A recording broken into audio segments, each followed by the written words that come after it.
యేసు రక్షించును, యేసు స్వస్థపరచును. Hosanna hosanna వాగ్దాన సందేశ కూడిక నిర్వహించు తేదీ ప్రతి నెల 1వ తేదీ సాయంత్రం 7 గంటలకు. నిర్వహించు స్థలం hosanna Mandir, Nagarajapuram, వాటంబేడు road, Sullurpeta. వాక్యోపదేశకులు pastor George గారు, హోసన్నా మందిర్, సూళ్లూరుపేట. యేసయ్యా అని పిలవగలిగితే, యేసయ్యా అని స్వరమెత్తి ఆయన్ను రమ్మని ఆహ్వానించగలిగితే నిశ్చయముగా మీతో కూడా చెప్తూ ఉన్నారు, నీవు నా దేవుని స్వరమెత్తి పిలవగలిగితే ఆయన నీ పిలుపును వినబోతూ ఉన్నాడు, నీ స్వరమును వినబోతూ ఉన్నాడు. నీ స్వరమును విన్న దేవుడు నిలచి నిన్ను దాటిపోకుండా ఏది కోరుకుంటావో అది నీకు దయచేయబోతూ ఉన్నాడు. ఏది ఆశపడతావు నువ్వు దాన్ని చూడబోతూ ఉన్నావు, దాన్ని పొందుకోబోతూ ఉన్నావు. నీవు ప్రభువును పిలిచి నాకు ఇది కావాలి అని కోరుకో. దైవజనులు వాక్య పరిచర్య చేసి ప్రత్యేక ప్రార్థనలు చేదురు. హోసన్నా వాగ్దాన సందేశ కూడిక అందరూ ఆహ్వానితులే.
యేసుక్రీస్తు నామములో మీ అందరికీ నా హృదయపూర్వకమైన వందనాలు.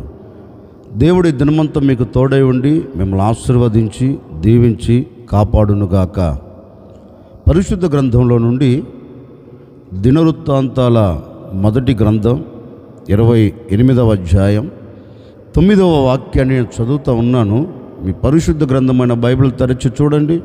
సొలొమోనా, నా కుమారుడా, నీ తండ్రి యొక్క దేవుడైన యెహోవా అందరి హృదయములను పరిశోధించువాడును, ఆలోచనలన్నిటినీ సంకల్పములన్నిటినీ ఎరిగిన వాడునై ఉన్నాడు. నీవు ఆయనను తెలుసుకొని హృదయపూర్వకంగాను మనఃపూర్వకముగాను ఆయనను సేవించుము. ఆయనను వెదికిన ఎడల ఆయన నీకు ప్రత్యక్షమగును. దావీదు చివరి రోజులలో తన కుమారుడైన సొలొమోనును పిలిచి సొలొమోనుకు ఒక శ్రేష్టమైన విషయాన్ని చెబుతున్నాడండి. కుమారుడా, నేను నా పితరుల దగ్గరికి వెళ్ళిపోతున్నాను, నేను నా తండ్రి యొద్దకు నేను వెళ్ళిపోతున్నాను. భారభరితమైన ఒక పని దేవుడు నీ భుజస్కంధాల మీద మోపాడు గనుక ఈ పని అంతటిని నువ్వు ఆశీర్వాదకరంగా దీవెనకరంగా జరిగించేదానికి నీకు దేవుని సహాయం అంటూ కావాలి. నేను ఆలోచించినది వేరు, దేవుని ఆలోచన వేరు. నా ఆలోచన ప్రకారం దేవునికి ఒక ఆలయమును కట్టదలిచా, ఆలయమును నిర్మించదలిచా. కానీ దేవుడు అన్నారు, ఇది నీ ద్వారా నేను కట్టించను అన్నారు. సరే, దేవుని చిత్తం ఏమై ఉన్నదో అని దేవుని యొద్ద అడిగితే దేవుడు కూడా చెప్పాడు, నీ ద్వారా అయితే ఈ పని నేను జరిగించను, సొలొమోను ద్వారా ఈ పనిని నేను నెరవేరుస్తాను అని చెప్పాడు. గనుక బాధ్యత కలిగిన వాడనై నీకు ఒక ఆజ్ఞపూర్వకముగా నేను కొన్ని విషయాలు చెబుతాను, జాగ్రత్తగా విను అని తన కుమారుడైన సొలొమోనును పిలిచి సొలొమోనుతో ఈ మాట అంటున్నాడు. చూడు, నీవు ఆ పని ప్రారంభించేదానికి నీ బలము ద్వారా ప్రారంభించవద్దు, నీ శక్తి ద్వారా నీవు దానిని కొనసాగించవద్దు, ఏ మనిషిని ఆలోచన ద్వారా నీవు ఆ పని ప్రారంభించవద్దు. నేను ఉన్నా ఏ మనిషి ఆలోచన ద్వారా నువ్వు అది ప్రారంభించవద్దు. గనుక ఒక తండ్రిగా బాధ్యత కలిగిన వాడనై నేను నీకు విషయాలన్నీ చెబుతున్నాను అని విషయం అంతటినీ సొలొమోనుకు చెప్తున్నాడు. నీవు ఈ పని ఆశీర్వాదకరంగా జరిగించాలి అంటే నీవు చేయవలసినది ఒకటే. ఎందుకంటే ఆయన ఎవరు? సర్వశక్తి కలిగిన దేవుడు. ఆయన ఎవరు? శక్తిమంతుడు. ఆయన ఎవరు? సమస్తమును ఎరిగినవాడు. మనిషి హృదయంలో ఆలోచన పుట్టక తొలికే ఆలోచన ఎరిగిన దేవుడు ఆయన గనుక సమస్తమును ఆయన ఎరిగాడు గనుక, మనిషి ఆలోచనను ఆయన ఎరిగాడు గనుక ఆయనకు మరుగైనదంటూ ఏమీ లేదు. గనుక నీవు చేయవలసినది ఏంటి అంటే నీవు హృదయపూర్వకముగాను దేవుని సన్నిధిలోనికి వెళ్ళి మనస్ఫూర్తిగా నీవు మనసారా ప్రభువుని వెదకగలిగితే, ప్రభు యొద్దకు వెళ్ళి ఆయనను వెతికి ఆయన ఆలోచన తీసుకోగలిగితే తప్పక ఆయన నీకు ప్రత్యక్షమవుతాడు. ఆయన నీకు ప్రత్యక్షమై నీ ఎడల అద్భుతమైన కార్యం జరిగిస్తాడు అని దావీదు ప్రియమైన కుమారుడైన సొలొమోను పిలిచి ఈ మాట చెప్పాడు. దయచేసి నీవు ఎక్కడికి వెళ్ళవద్దు. నీకు ఏ ఆలోచన కావాలి అన్నా, ఇది ఎలా ప్రారంభించాలి అన్నా, భారభరితమైనది నీవు ముందుకు తీసుకొని వెళ్ళాలి అన్నా, నీకు ఆలోచన కావాలి అన్నా, నీవు తిన్నగా ఎక్కడికి వెళుతావంటే మనస్ఫూర్తిగా దేవుని యొద్దకు వెళ్ళి ఆయనను వెతుకు.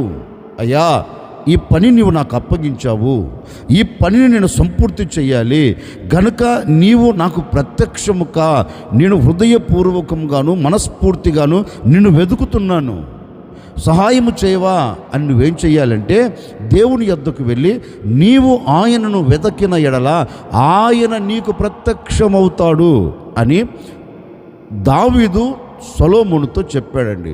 ఈ సొలొమోను కూడా దేవుని మనస్ఫూర్తిగా వెతికినట్లుగాను, దేవుని సన్నిధిలోనికి వెళ్ళి ఆయన ఆలోచన తీసుకొనినట్లుగాను పరిశుద్ధ గ్రంథంలో చక్కగా రాయబడింది. ఈ పూట నేను మీతో చెప్పాలి అనుకున్న నా దేవుని సందేశం ఏంటి అంటే, మరి ఇప్పటి వరకు నీవు పూర్ణ హృదయముతోనూ నీవు మనస్ఫూర్తిగాను నీవు ఆయనను వెదకలేదేమో. నీకు కలిగిన భారభరితమైన పనుల వలన నీవు మనస్ఫూర్తిగా ఆయన యొద్దకు వెళ్ళలేకపోయావేమో. నీకు కలుగుతున్న బాధను బట్టి, నీకు కలుగుతున్న కష్టమును బట్టి, నీకు కలుగుతున్న నష్టమును బట్టి నీవు చేయవలసినది ఏంటి అంటే ఎక్కడికెక్కడికో ఎవరినంటే వారిని నువ్వు వెదకవలసిన అక్కరలేదు.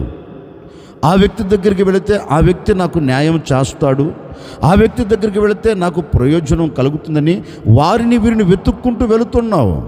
అందుకే నీ భారం అలాగే నిలిచి ఉంది. అందుకే నీ భారభరితమైన జీవితం భారంగా కొనసాగించుకుంటూ వెళ్తున్నావు. అందుకే ఈ ఉదయకాల సమయంలో ప్రభు చెప్తున్నాడు, ఈ మాటలు వింటున్న సర్వ సమాజమా, నీ భారం నీ మీద నుండి తొలగిపోవాలి అంటే, నీ భారం నీకు సులువుగా మారాలి అంటే నీవు దేవుని యొద్దకు వెళ్ళి ఒక ఆలోచన తీసుకోవాలి. నీవు దేవుని దగ్గరికి వెళ్ళి ఆయనను వెతకాలి. ఆయన ప్రత్యక్షమయ్యేంత వరకు నీవు ఆయనను వెతికితే ఎలా వెతకాలి? ఏదో వెతుకుతున్నాను కదా అన్నట్లుగా కాదండి, ఏదో వెళ్ళాను వెతికాను అన్నట్లుగా కాదండి.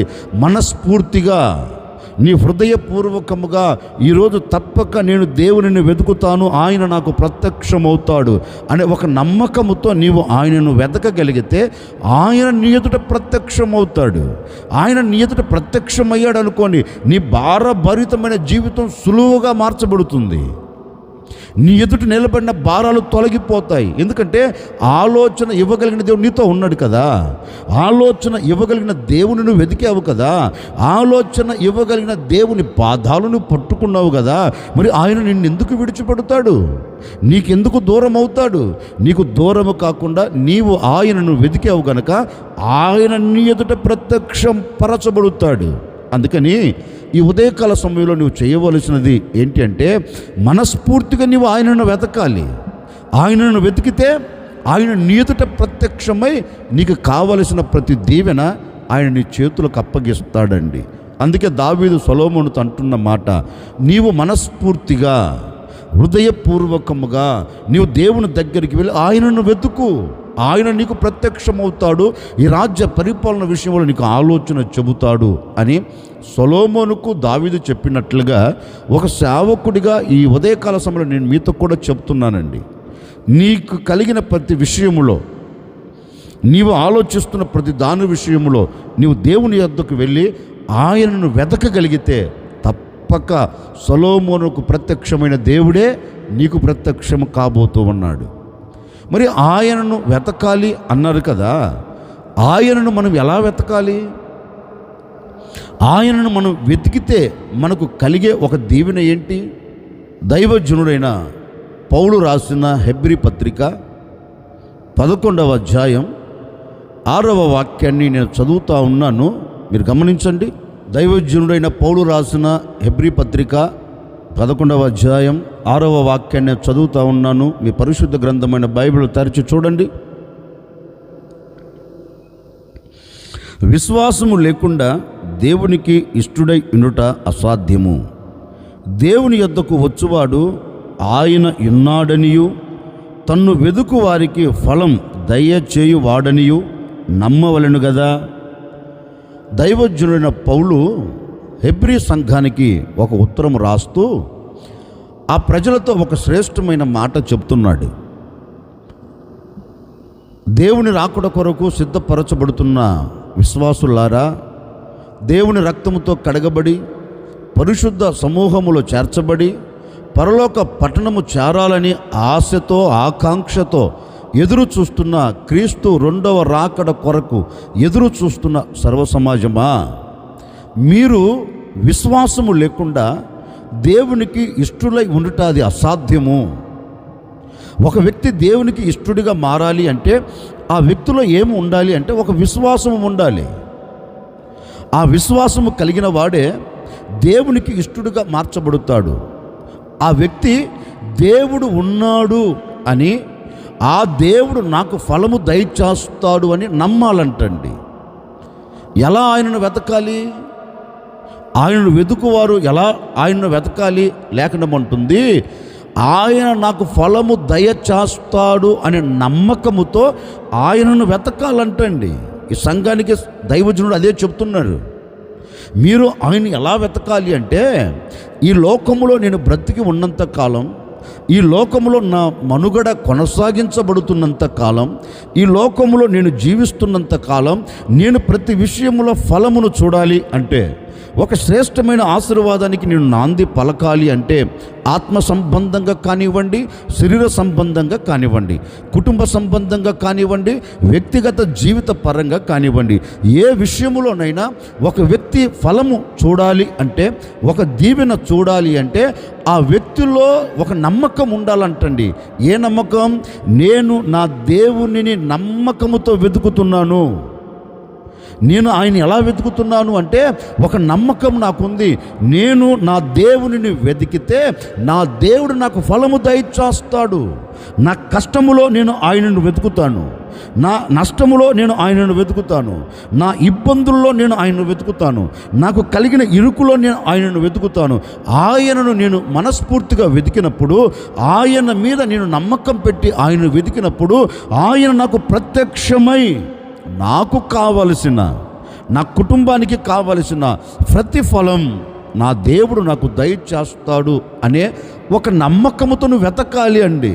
ఈ రోజున ఎందుకు చేస్తున్న దానిలో ఒక దీవెనను చూడలేకపోతున్నావు? ఎందుకు నువ్వు అడుగు వేసిన చోట ఆశీర్వాదం కనపడక కన్నీరు కారుస్తున్నావు? ఎందుకు నువ్వు పడుతున్న ప్రయాస నీ చేతుల్లో నిలబడక, నీ కష్టమును నీవు అనుభవించలేక ఎందుకు కన్నీరు కారుస్తున్నావంటే, నీవు నమ్మకముతో దేవునిని వెతకట్లేదు. నా దేవుణ్ణి నేను వెతుకుతాను, ఆయన నాకు ఫలము దయచేస్తాడు, నేను నా దేవుణ్ణి వెతుకుతాను, ఆయన నా పట్ల కార్యం జరిగిస్తాడు అనే ఒక నమ్మకం నీలో లేదండి.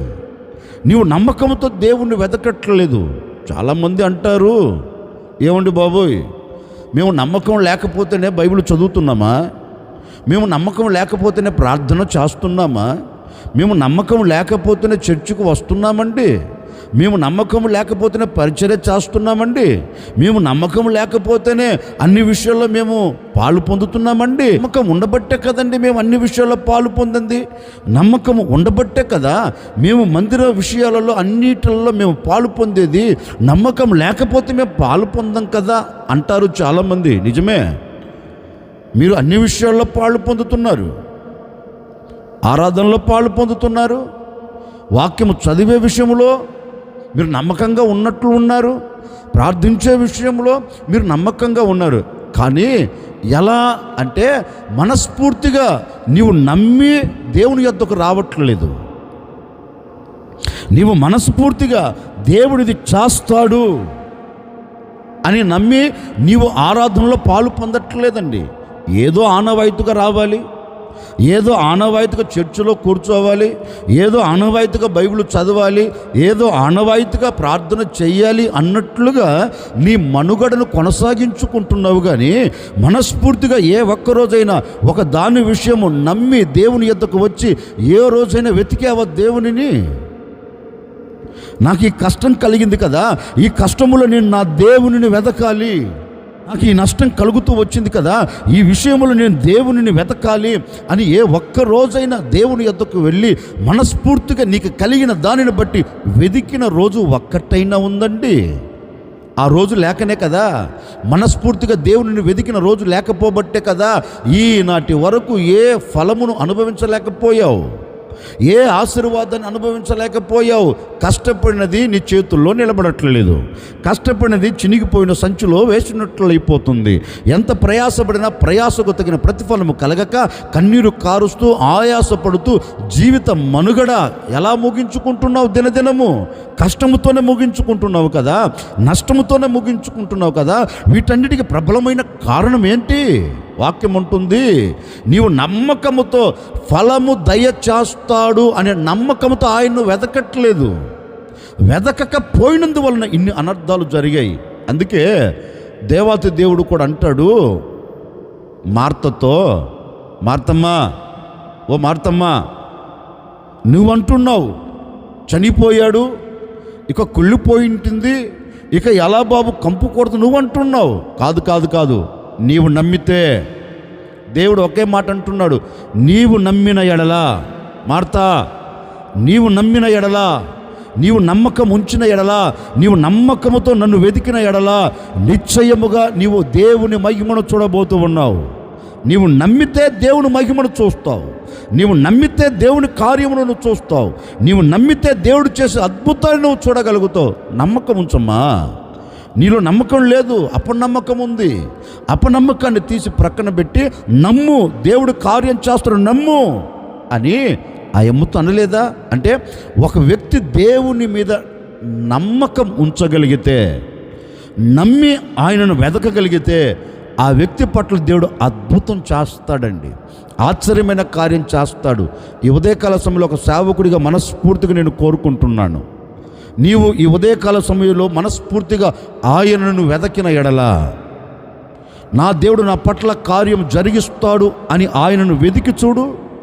ఒక నమ్మకంతో వెతుకు. నమ్మకంతో వెతికితే ఏ రోజు కూడా నీ జీవితం నవ్వుల పాలు కాదండి. నీవు ఆయన మీద నమ్మకము పెట్టి ఆయనను వెతికిన ఎడల అద్భుతం నువ్వు చూడబోతూ ఉన్నావు.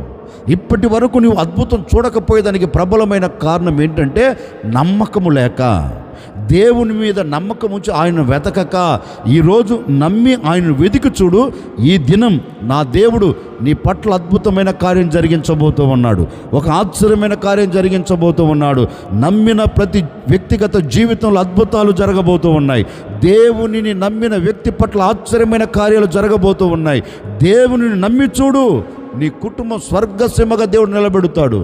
చాలామంది దేవునిని నమ్మేదానికంటే నరములాడుతున్న నరుని మనసులో మెదిలే మాట అండి, దేవునిని నమ్మడు, దేవుని మీద నమ్మకం ఉంచడు.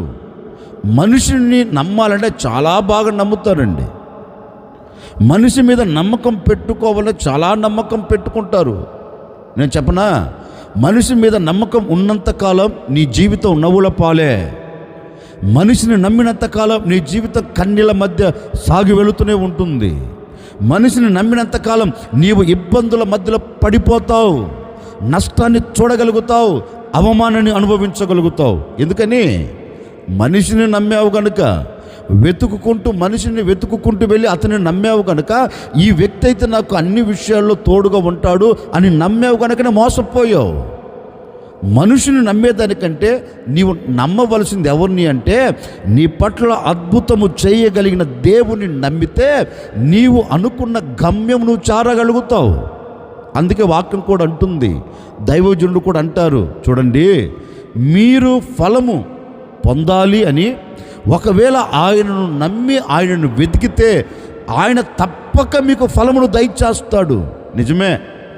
వారికేంటి, ఈరోజు ఎందరైతే నేను ప్రకటిస్తున్న యేసుక్రీస్తును నమ్ముతారో, ఆయనను నమ్మి వెతుకుతారో, ఆయనను వెతికిన ప్రతి కుటుంబం ఫలాన్ని అనుభవించబోతుంది, అద్భుతాన్ని చూడబోతుంది, కార్యము చూడబోతూ ఉంది. ఆయన చేసే నవనూతనమైన కార్యాలు, నీ కుటుంబంలో జరిగే కార్యాలు నీవు కనులారా చూడబోతూ ఉన్నావు, మనసారా ఆస్వాదించబోతూ ఉన్నావు, దేవునికి నీవు సాక్షిగా నిలబడబోతూ ఉన్నావు. అందుకని నీవు ఆయన ఎలా వెతకాలి అంటే, నాకు ఆయన ఫలము దయచేస్తాడు అని నమ్మకముతో నీవు ఆయనను వెతికితే తప్పక ఆయన నీకు ప్రత్యక్షమై నీకు కావలసిన ఆశ్చర్యమైన కార్యాలు, నీవు చూడవలసిన అద్భుతమైన కార్యాలు, నీవు పొందుకోవలసిన ప్రతి మేలును ఆయన నీకు దయచేసి నిన్ను ఆశీర్వాదకరంగా సమాజంలో నిలబెడతాడు. మరొక మాట కూడా నేను మీతో చెబుతాను. ఆయనను మనం ఎలా వెతకాలి? దినవృత్తాంతాల 2వ గ్రంథం 7వ అధ్యాయం 14వ వాక్యాన్ని చదువుతూ ఉన్నాను. మీ పరిశుద్ధ గ్రంథమైన బైబిల్ తెరచి చూడండి.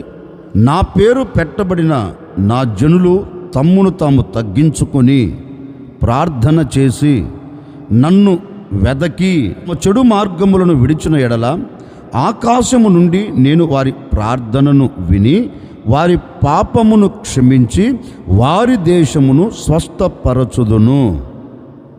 దేవాతి దేవుడు ఒక శ్రేష్టమైన మాట చెప్తున్నాడు. చూడు, నా పేరు పెట్టబడిన నా జనులు తమ్మును తాము తగ్గించుకొని నా సన్నిధిలోనికి వచ్చి వారికి కావలసిన దాని నిమిత్తం నన్ను వెదకి నా సన్నిధిలో ప్రార్థించిన ఎడల నేను వారి దేశమును స్వస్థపరుస్తాను, వారి పాపములను క్షమిస్తాను, చెడు మార్గములు విడిచి వారు నన్ను వెతకాలి అని దేవాతి దేవుడు చక్కని మాట చెప్తున్నారండి. నిజమే. తాము తగ్గించుకొని అంటే వినయము కలిగి, ఏ వ్యక్తి అయితే వినయముతో దేవునిని వెతుకుతాడో ఆ వ్యక్తికి దేవుడు ప్రత్యక్షమవుతాడు. ఆ వ్యక్తికి ప్రత్యక్షమై అతని ప్రార్థన వింటాడంటండి, అతని మొరను ఆలకిస్తాడంట. ఎవరు? వినయము కలిగిన వారు. వినయముతో కూడిన ప్రార్థన ఒక వ్యక్తి చేస్తే, వినయముతో కూడిన ప్రార్థనతో ఆయనను వెతికితే ఆయన నీకు ప్రత్యక్షమవుతాడు. ప్రత్యక్షమై ఏం చేస్తాడంటే నీ ప్రార్థన అంగీకరిస్తాడంటండి. నీవు ఏ విషయంలో మొరపెట్టినా, ఏ విషయంలో కన్నీరు కార్చినా, ఏ విషయంలో ఆయన పాదాలు పట్టుకొని అడిగినా నీ ప్రార్థన ఆయన విని నిన్ను స్వస్థపరుస్తాడంటండి, నిన్ను బాగు చేస్తాడంటండి. నీ బాగోగులు ఆయన చూస్తాడట. ఎప్పుడు? నీవు వినయము కలిగి ఆయనను వెతికినప్పుడు, వినయముతో కూడిన ప్రార్థన నీవు చేసినప్పుడు తప్పక ఆయన ఎదుట ప్రత్యక్షమవుతాడు. ఈ రోజున మన కంటికి కరువైనది, మన మనసులో మెదలకపోయిన మాట ఏంటంటే, నేను నా దేవుని సన్నిధిలోనికి వినయము కలిగి వెళ్ళాలి, వినయముతో కూడిన ప్రార్థనతో నేను ఆయనను వెతకాలి. చూడండి, చాలామంది దేవుని సన్నిధిలోనికి వెళ్ళేటప్పుడు వినయముతో కూడిన ప్రవర్తనతో రారండి. దేవుని మందిరంలో కూర్చున్నప్పుడు వినయముతో దేవుని మందిరంలో కూర్చోరండి. ఇది దేవుని సన్నిధే, ఈ పరిశుద్ధుడైన దేవుడు సంచరించే స్థలము కదా, పరిశుద్ధుడైన దేవుడు నివాసం చేసే స్థలము కదా. ఈ స్థలములో నేను వినయము కలిగి బ్రతకాలి, వినయము కలిగి ప్రవర్తించాలి అనే మాట ఈ రోజున మనిషి హృదయంలో మెదలట్లేదు. ఏదో వస్తున్నాను, ఏదో వెళుతున్నాను, దేవుని సన్నిధిలోకి వస్తున్నాను, వెళుతున్నాను అన్నట్లుగా ఉన్నాడు. కానీ నేను దేవుని సన్నిధిలో వినయము కలిగి బ్రతకాలి అనే ఆలోచన కరువైపోయిందండి, కరువైపోయింది. అందుకే కదా దేవుడు ఏ విషయంలో కూడా నీ మొర వినట్లేదు, నీలో వినయం లేదు కదా. గర్వంతో కూడిన మనసుతో నిలబడ్డావు కదా, గర్వంతో కూడిన మనస్తత్వం కలిగి బ్రతుకుతున్నావు కదా, అహంకారపు మత్తుతో దేవుని సన్నిధికి వస్తున్నావు కదా, అందుకే దేవుడు నీ ప్రార్థన వినటం లేదు. అందుకని ఈ దినము నుండి నీవు చేయవలసినది ఏంటో తెలుసండి, వినయము కలిగి దేవుని సన్నిధిలోనికి వచ్చి ఎప్పుడైతే నువ్వు దేవునిని వెతుకుతావో తప్పక నా దేవుడు నీకు ప్రత్యక్షము కాబోతూ ఉన్నాడు. నిన్ను నీవు తగ్గించుకొని దేవుని పాదాలు ఎప్పుడైతే పట్టుకుంటావో తప్పక ఆయన నీకు ప్రత్యక్షమై నీ ప్రార్థనను విని నీ కార్యములన్నీ సఫలం చేయబోతూ ఉన్నాడు. ఒకవేళ ఏ విషయంలో నువ్వు ప్రార్థిస్తున్నప్పటికీ, ఏ విషయంలో నువ్వు కన్నీరు కార్చి మొరపెడుతున్నప్పటికీ, ఏది చూడాలని ఆశతో ప్రభు పాదాలు పట్టుకొని నువ్వు ఆయన వెతికినప్పటికీ తప్పక నీ ప్రార్థన వినేదానికి ఆయన ప్రత్యక్షమై నీ ప్రార్థనను విని నీ ప్రార్థనకు జవాబిచ్చి అన్ని విషయాలలో దేవుడు నీకు జయమును కలుగ చేయబోతూ ఉన్నాడు. అందుకని ఈరోజు నీవు చేయవలసినది ఏంటంటే, నీవు ఆయనను ఎలా వెతకాలి అంటే వినయముతో, విధేయత కలిగిన వాడై నిన్ను నీవు తగ్గించుకొని దేవునిని వెతకగలిగితే ఆయన నీకు ప్రత్యక్షము కాబోతూ ఉన్నారు. అందుకే ఆశ కూడా చెబుతాడండి, యూదావారులారా, ఓ యెరూషలేము నివాసులారా, దేవుని పేరు పెట్టబడిన ప్రజలారా, ఒకసారి ఆలోకించండి, ఒకసారి ఆలోచించండి. ఎందుకంటే దేవుడు మనకు ప్రత్యక్షము కావాలి అంటే, దేవుడు మన ఎదుటికి దిగివచ్చి మన ఎదుట నిలబడిన శత్రువులు తారుమారు అవ్వాలి అంటే, శత్రువుల మీద మనం జయము చూడాలి అంటే, మీ పూర్ణ హృదయముతో మిమ్మల్ని మీరు తగ్గించుకొని వినయము కలిగిన వారై దేవుని పాదాలు పట్టుకొని ఆయన సన్నిధిలో మీరు మొరపెట్టిన ఎడల, చక్కని మాట అంటున్నాడండి. మీరు చేసే ప్రార్థన ఎలా ఉండాలంటే వినయముతో కూడినదై, తమ్మును తాము తగ్గించుకొని దేవుని సన్నిధిలో అణిగి మణిగి మీరు దేవుని చేతులకు అప్పగించుకొని ఆయనను వెదికిన ఎడల తప్పక ఆయన మీకు ప్రత్యక్షమవుతాడు. ఏదో అహంకారపు మత్తుతో, భక్తి అనే గర్వంతో ఒకవేళ మీరు ఆయనను వెతికారనుకో ప్రత్యక్షం కాడు. ఆయన ఎవరు? అహంకారులను ఎదిరించగలిగిన వాడు, దీనులకు కృపను దయచేయగలిగిన వాడు.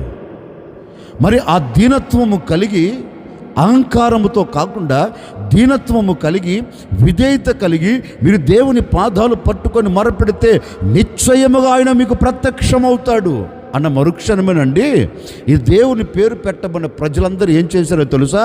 తమ్మును తాము తగ్గించుకొని దేవుని సన్నిధిలో విధేయత కలిగి దేవుని పాదాలు పట్టుకొని మొరపెడితే ఆకాశము నుండి ఆయన వీరి స్వరమును విన్నాడు, వీరి మొరను విన్నాడు.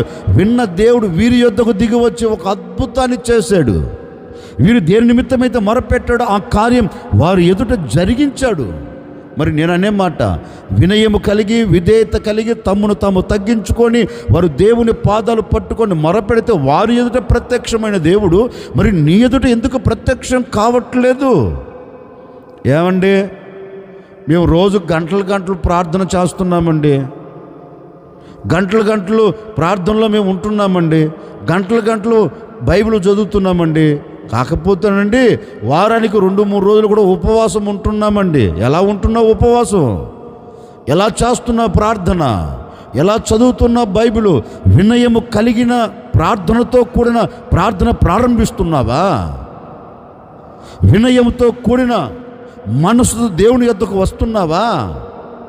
నువ్వెంత ప్రార్థన చేసినా, ఎంత కన్నీరు కాల్చినా, ఎంత బైబిలే చదివినా నీలో విధేయత లేకపోతే, లోబడే స్వభావం, విధేయత లేకపోతే ప్రభుని ప్రార్థన వినడు, ప్రభు యొద్దకు నీ ప్రార్థన వెళ్ళదు, ఆయన నీకు ప్రత్యక్షం కాడు.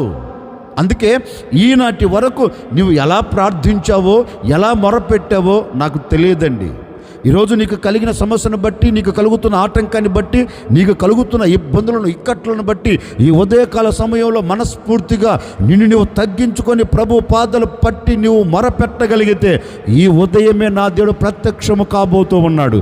ఈ ఉదయకాల సమయంలో నా దేవుడు నీకు ప్రత్యక్షమై నీ ఎడల అద్భుతమైన కార్యమును జరిగించబోతూ ఉన్నాడు. ఆ కార్యము జరగాలి అంటే నిన్ను నువ్వు తగ్గించుకొని నువ్వు ప్రభు పాదాలు పట్టుకుంటే ఆయన నీకు ప్రత్యక్షమై ఆరోగ్య విషయంలో మొరపెట్టినా ఆయన నీ మొర విని ఆరోగ్యం నీకు దయచేయబోతూ ఉన్నాడు. ఆర్థిక ఇబ్బందుల విషయంలో నువ్వు మొరపెట్టినా ఆయన నీ మొరను ఆలకించి నీ ఆర్థిక ఇబ్బందుల మధ్యలో నుంచి ఆయన నిన్ను తప్పించబోతూ ఉన్నాడు. నీ కుటుంబం క్షేమకరంగా ఉండాలని నువ్వు మొరపెడుతున్నా నిన్ను తగ్గించుకొని మొరపెడుతున్నావు కనుక ఆయన నీకు ప్రత్యక్షమై నీ కుటుంబానికి క్షేమమును కలగచేసి నీ కుటుంబం అంతా దేవుని సన్నిధిలో ఆశీర్వాదకరంగా ఆశీర్వాదకరంగాను దీవెనకరంగాను మహిమకరంగాను దేవుని సన్నిధిలో నిలబడినట్లుగా అనేకులకు సాక్షిగా మలచబడినట్లుగా నా దేవుడు నీ కుటుంబాన్ని కట్టబోతూ ఉన్నాడు, నీ కుటుంబాన్ని స్థిరపరచబోతూ ఉన్నాడు. ఇవి జరగాలి అంటే నిన్ను నీవు తగ్గించుకొని వినయము కలిగి నీవు ఆయనను వెతికితే ఆయన నీకు ప్రత్యక్షమై నీ మొరను విని నీవు అడిగిన ప్రతిదీ నా ప్రభు నీకు దయచేయబోతూ ఉన్నాడు. ఈ దినమంతా నా ప్రభు నీవు ఏది అడిగినా సమృద్ధిగా దయచేయునుగాక. ఈ దినమంతా నీవు ఏది మొరపెట్టిన నీ మొరను నా దేవుడు అంగీకరించునుగాక. అంగీకరించిన దేవుడు కార్యము జరిగించునుగాక. అందుకే దావీదు సొలొమోనుతో అంటాడు, నైనా నీవు దేవుని సన్నిధిలోనికి హృదయపూర్వకముగా వెళ్ళి ఆయనను వెతికితే ఆయన ప్రత్యక్షమవుతాడు. ఎలా వెతకాలి? నమ్మకముతో మనం వెతకాలి. ఎలా వెతకాలి? ఆయనను మనము వినయము కలిగిన వారమై ఆయనను వెతికితే ఆయన మనకు ప్రత్యక్షమై మన పట్ల అద్భుతమైన కార్యాలు జరిగిస్తాడు. ఆశ్చర్యకరుడా, మీకు స్తోత్రాలు చెల్లిస్తూ ఉన్నాం. గడిచిన దినాలన్నిట మీ సురక్షితమైన రెక్కల నీడలో మీరు మమ్మల్ని దాచి క్షేమమును మీరు కలగచేస్తూ వచ్చారు. మరొక దినములు అడుగు పెట్టేటట్లుగా సహాయం చేశారు. ఈ దినమంతా కూడా ఈ ప్రజలను ఆశీర్వాదకరంగా దీవెనకరంగా నడిపించండి. ఎందరైతే నమ్మకముతో నిన్ను వెతుకుతున్నారో, ఎందరైతే వినయము కలిగిన వారే మిమ్మల్ని వెతుకుతున్నారో ప్రతి కుటుంబం పట్ల మీ ఆశ్చర్యమైన కార్యాలు జరిగించండి. వారు అడిగిన దాన్ని తప్పక పొందినట్లుగా మీరు సహాయం చేయండి తండ్రి. ఈ దినమంతా వీరి పట్ల మీ అద్భుతాలు, మీ ఆశ్చర్యమైన కార్యాలు జరిగించి ఎక్కడికి వెళుతున్న మీ క్షేమమును దయచేయండి. చేస్తున్న చేతి పనిలో, చేస్తున్న ఉద్యోగంలో, వెళుతున్న మార్గాలలో, కుటుంబపరంగా ఆత్మ సంబంధమైన జీవిత పరంగా అన్ని విషయాల్లో అద్భుతాలు జరిగించి సాక్షిగా నిలుపుకోమని యేసు నామములు అడిగి వేడుకొనుచున్నాము తండ్రి, ఆమెన్. ఈ దినమంతా నా ప్రభు మీకు తోడై ఉండి మిమ్మల్ని ఆశీర్వదించి మీరు ఆయనను వెదికిన ఎలా తప్పక మీకు ప్రత్యక్షమై మీ అవసరాలన్నీ నా ప్రభు తీర్చునుగాక.